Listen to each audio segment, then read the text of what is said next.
Hello everyone, this is Exit Strategy and I am Dan. So today we're back again and I've gone fishing. We went around the pond. It was a municipal pond at a town south of us, and we managed to catch 4 fish. They're small, they're pretty small trout, so there's not a whole lot of meat. But we also found some plants. I got a little bit of footage of us checking out the plants around there that I'll probably put in another video. Anyways, Shastin's going to take some of what we found today and she's going to put together a delicious meal for me. So let's get to it. We're going to start with some old bread. You can hear it even on this side. Just bang it on the counter. Oh, is that in the video? Nice and crunchy. So we're gonna make some breadcrumbs out of our dried bread. Oh, I don't need to chop it. No. Probably just break it apart. A little bit. Just do this person. Okay. We're gonna put it in our blender and see how that goes. Chas, you're eating my French toast bread. That's because you took too freaking long to do it. Let me see blender.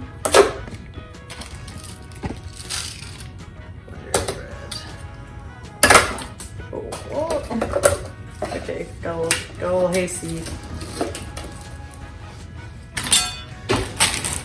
You laugh because I can't crack bread.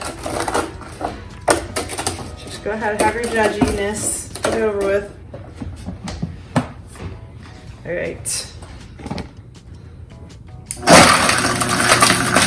You're gonna need the smashy thing. It's over there. Okay. Gotta stop letting you do everything for me so I can actually do it myself.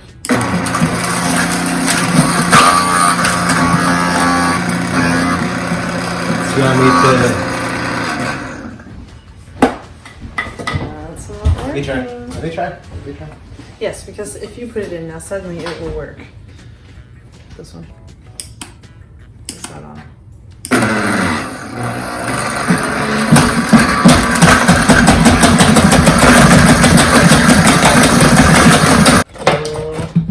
Okay, yes, it worked. So we have our 3 plates out ready to go. Can you see the plates? This one is just flour. We're using rice flour because we have some extra and we want to get it used up in something that doesn't need to rise. Then we have our egg, and in this pan we're going to have a mixture of flour, breadcrumbs, and some seasonings.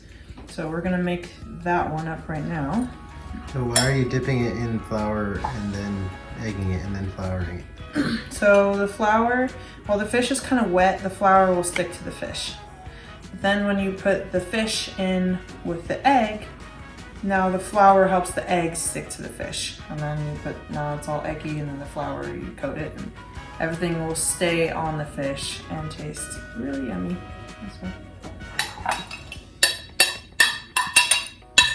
That's how you do fried chicken too. That's how you do fried chicken. That's how I do fried chicken. If you don't want your chicken outsides to fall off, you do it like this. I do it like this. I feel like our camera's crooked. It does look crooked. Okay, whatever. I'll just tilt my head a little. Let's see. This direction, and now it's straight on. Okay. Okay. Breadcrumbs. I'm gonna do about... I'm gonna fill this thing up, not with just breadcrumbs, but ooh, and I got not Parmesan cheese. That's cool with you. Oh, I'm the cook. It can be cool with me. It doesn't need to be cool with you. You just have to eat it. That looks so pretty. Look. It's like a flower, like a parfait of white stuff. Lower things. Okay, and then I want to put the spices on top. We have our goldenrod that's been drying out, and I'm hoping this thing will help chop it up. When I do it without this stuff that's not chopped up, I usually just put it in this pan and then mix it. But we're gonna see if this thing will cut it and mix it well for us. Oh, and this is our sage, our white sage. Ooh, smells good. Goes well with the cheese. Okay. Oh, and almost forgot. Actually, we'll do that after.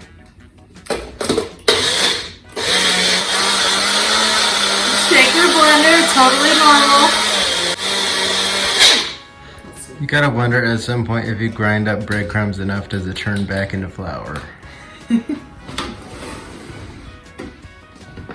Okay. So I think I did a decent job chopping our spices though, which was the point.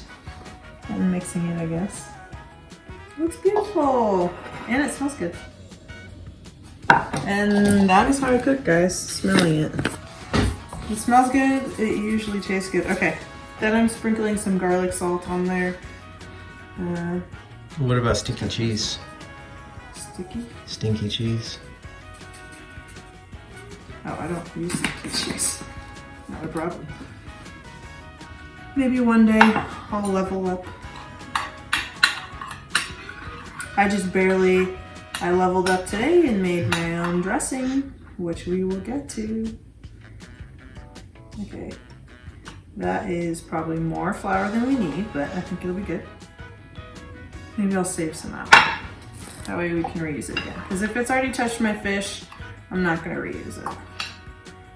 But this way, if we get low, I can just add some in and I know it'll taste the same as the first batch. That'll be good. Okay. Now for the mangled fish nuggets. I want to talk to you guys real quick about our fish, okay? When you see our fish, it might look like I completely mangled it when I was cutting it, but that's only because I completely mangled it when I was cutting it. I know it's bad. Now we're not Uncle Michael, you don't have to say anything. Our poor daughter never wants to go fishing again. Look, I normally eat catfish. I can cut catfish really well, but it's been years since I've cut a trout, and I forgot how, and it turned out so bad. So we're having like fish chunks. They're called nuggets, hon. Fish nuggets. Fish nuggets. Okay. And then I just... Don't forget to clean up as you go. You're learning. Fish. What are you talking about? You can it. Clean up as you go.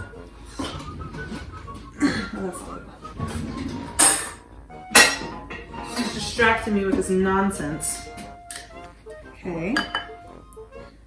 So I like to just put a whole bunch of them in there at a time. This is a trout, by the way. We caught 4 little trout. They're like, I don't know, 10 inches. They're tiny. They were cute. I wanted to keep them and grow them a little and then eat them. But he said no, so we don't have any fish pets. Annalise wanted the fish pets too, but... She was pretty upset when I started cutting them. Dad, I don't think we should ever go fishing again. Sorry, fishes, you're dying. That was pretty great. Look at those fillets.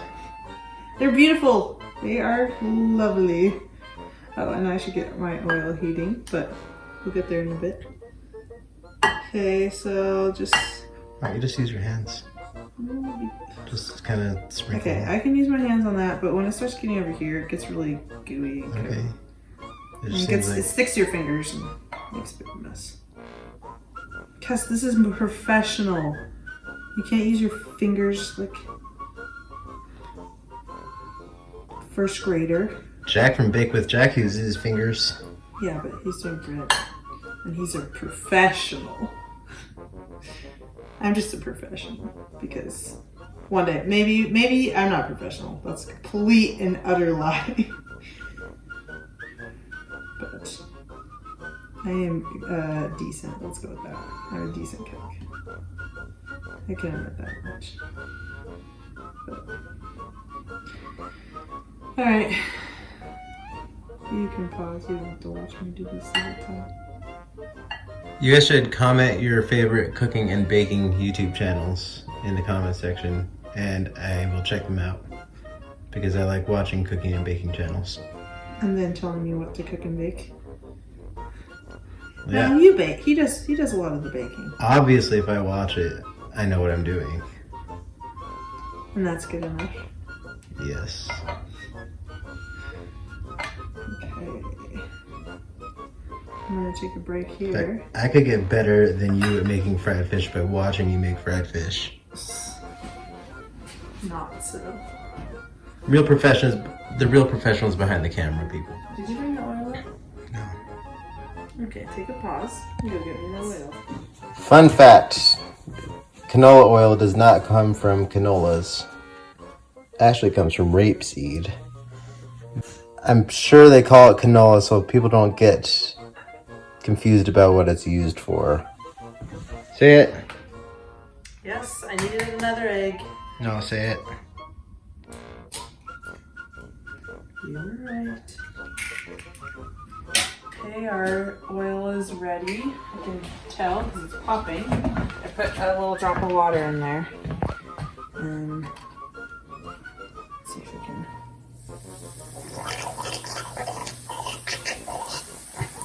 Just kidding.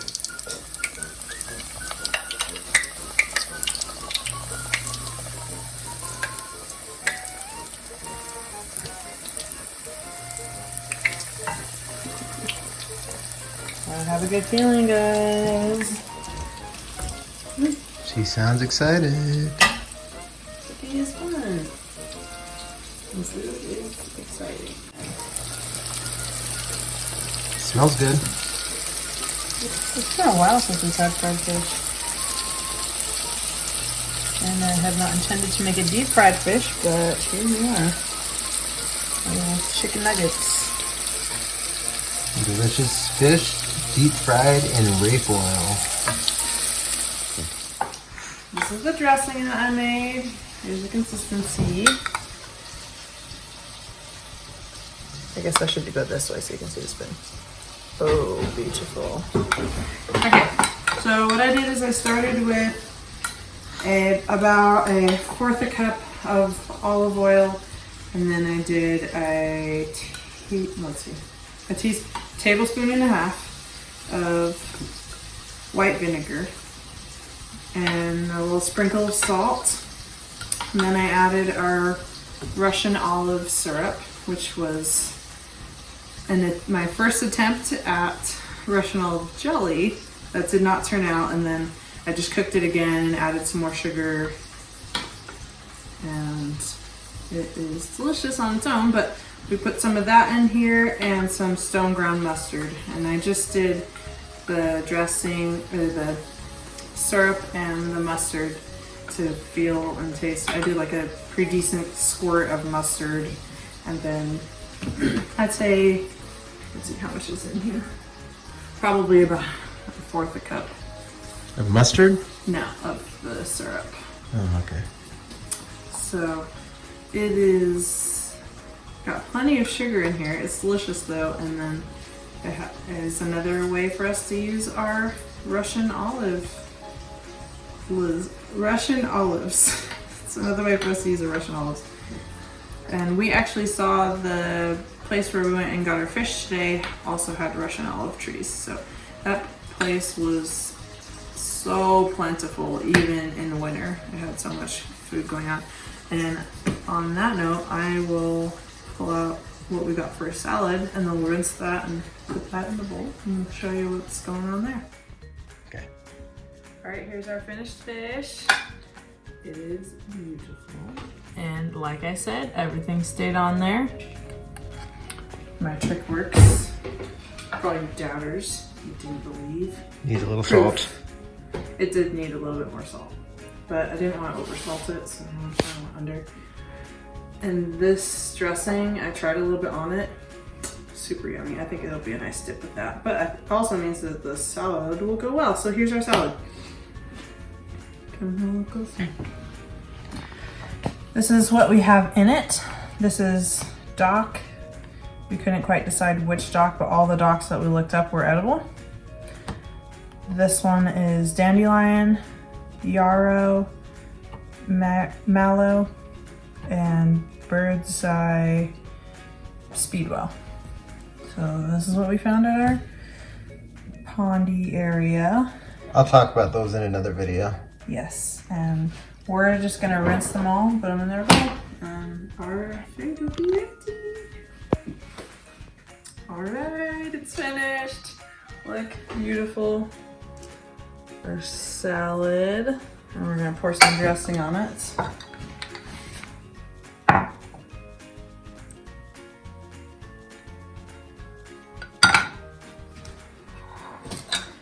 We're going to enjoy. Thanks for watching, guys. Okay.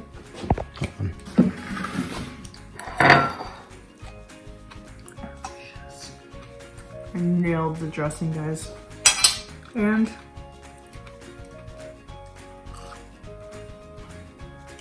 the fish is so good in there. So success. I feel like a next level adult catching and finding our own food. And it was super fun.